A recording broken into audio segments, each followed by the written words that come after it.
E aí, marxistas e keynesianos, hoje eu vou fazer uma pequena análise acerca da primeira palestra do evento First Fraga, que rolou há algum tempinho já. Foi apresentada pelo Cipriano, foi uma palestra que eu considero muito boa, inclusive ela me forneceu um insight que eu já queria ter há muito tempo, eu já queria resolver um pequeno problema que eu via há muito tempo e eu não conseguia. Mas assim que eu vi a palestra, eu tive uma explosão mental e eu consegui resolver. Vocês devem saber, quem já me acompanha tem um tempo, sabe que eu não gosto muito de algumas falhas da nossa linguagem. Então eu vou tentar falar sobre isso mais pra frente, explicar como é que essa palestra ajudou a resolver um pequeno problema acerca da linguagem. Mas enfim, eu anotei aqui alguns pontos. Ele leu lá, então nada mais justo que eu ler aqui também para fazer algumas análises, né? Não tem como lembrar de tudo, eu só assisti a palestra duas vezes, não tem como ter tudo de cabeça. Mas enfim, logo de início ele já começa falando que é uma palestra feita para indivíduos. Eu gostei muito disso.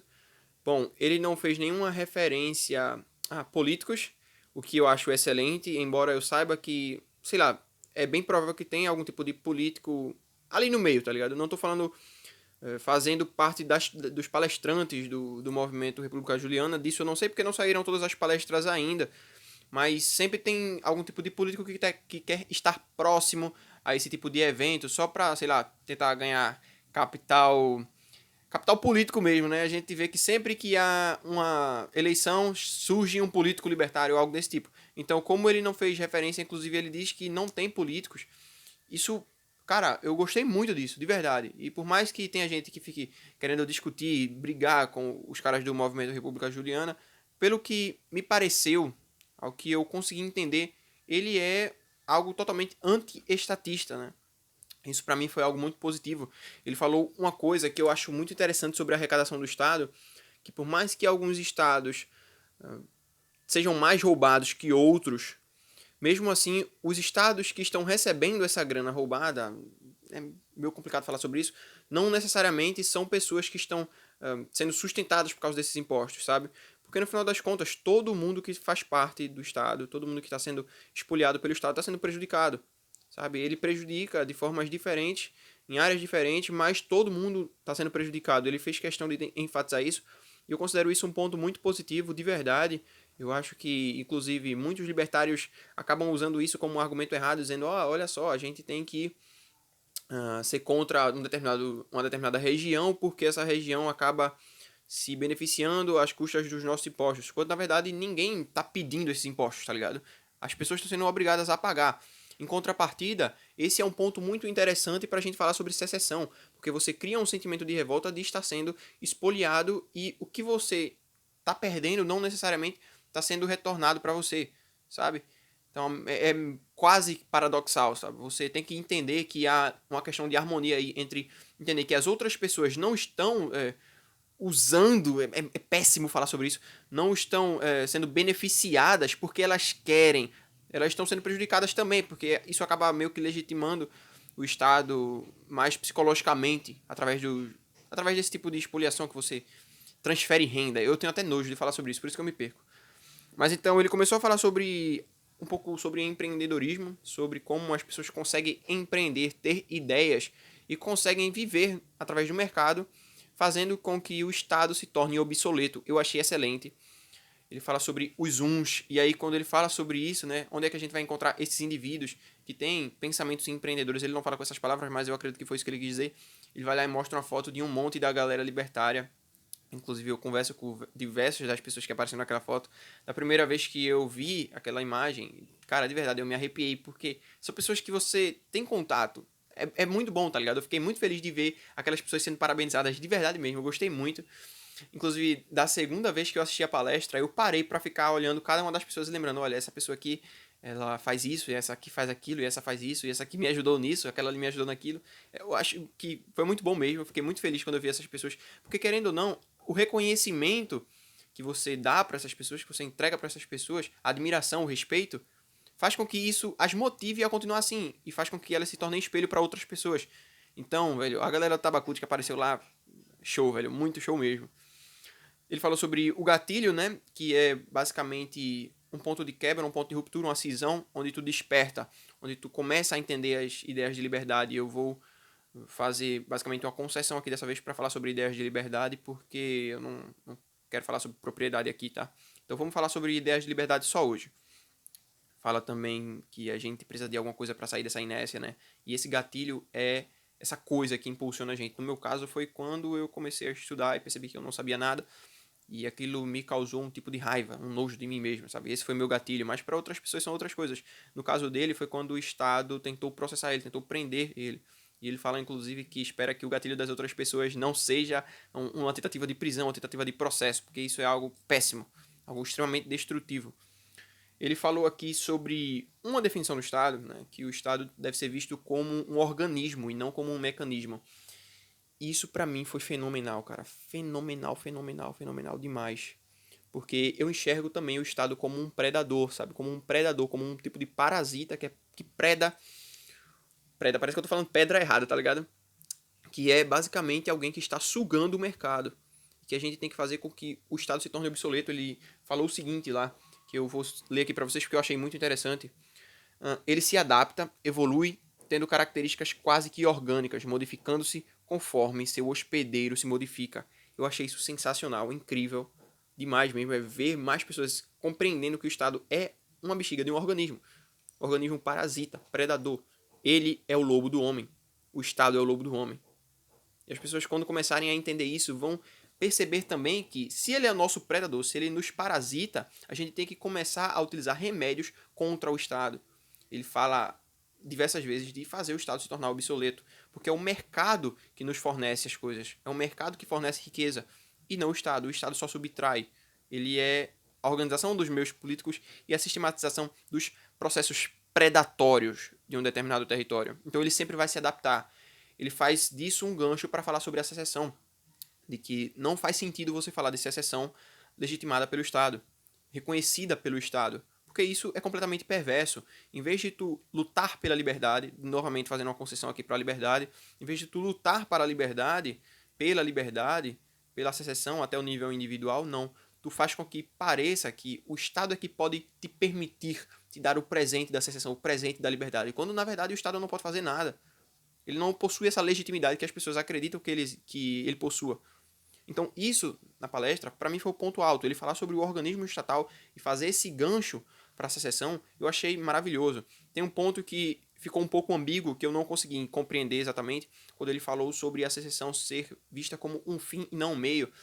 Aí eu já discordo dependendo a que nível de secessão ele está se referindo. Se ele está falando sobre secessão regional, ou então estadual, ou municipalista, eu acho que são meios sim, mas a partir do momento que tu chega no ponto de secessão individual, aí sim ela é um fim. Aí ela realmente é um fim. Aí tu chegou no ponto máximo de liberdade com uma secessão individual. Se bem que a gente tem que abrir outro tipo de concessão aqui, porque no sentido de meios e fins, de forma praxeológica, no final das contas todo fim vai ser um meio para um próximo fim. Mas enfim, vamos deixar a praxeologia de lado, tá ligado? Vamos fazer essa pequena outra concessão também. Depois ele fala sobre relacionamentos e conversas, né? Que não faz sentido a gente falar sobre secessão sem a gente falar para outras pessoas que ainda não compreendem a que isso se refere. Então é algo realmente importante e não adianta só a gente ficar xingando os outros de gado, falando mu, mu, mu, mu, porque isso não faz sentido. Quer dizer, faz sentido quando a gente tá no nosso grupinho e tal, pra gente rir de certas coisas, mas pra gente realmente converter pessoas para o movimento libertário, a gente tem que começar a tentar compreender um pouco melhor como explicar as coisas de forma mais simples para pessoas que não conseguem entender tudo isso ainda. É aquela velha frase, né? Não dá para você viciar uma pessoa que já é drogada. Então, o cara que é traficante vai sempre tentar influenciar a pessoa que não se droga ainda. No nosso caso aqui é o contrário.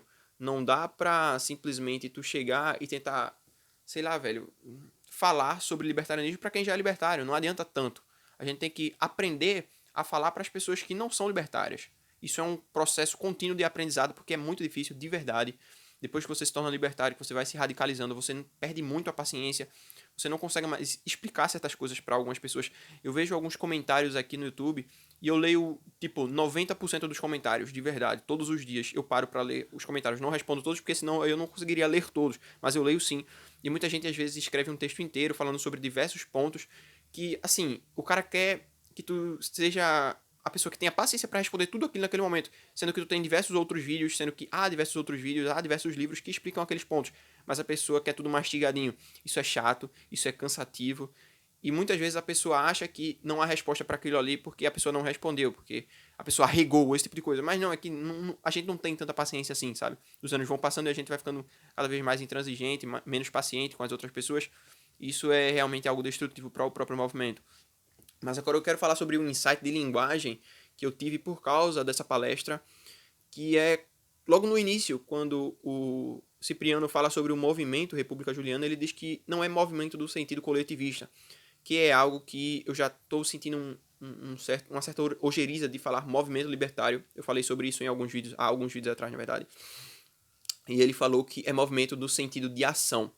Quando ele falou aquilo, velho, eu tive uma explosão mental gigantesca. Parece que meu cérebro fez download de diversas coisas ao mesmo tempo.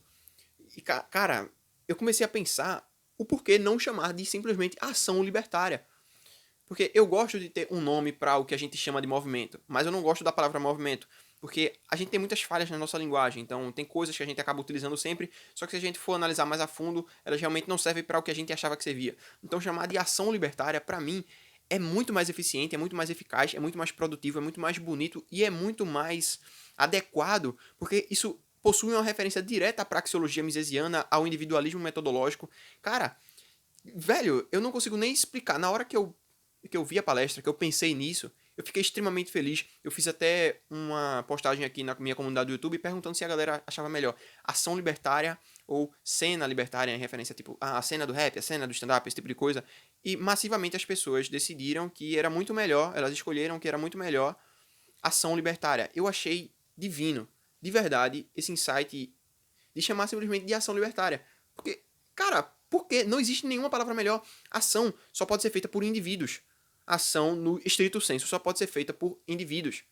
Principalmente no sentido praxeológico. Sabe? É o uso dos meios para alcançar fins de forma reduzida, assim. Tu quer reduzir um desconforto e se tornar um agente que está em um estado de menos desconforto.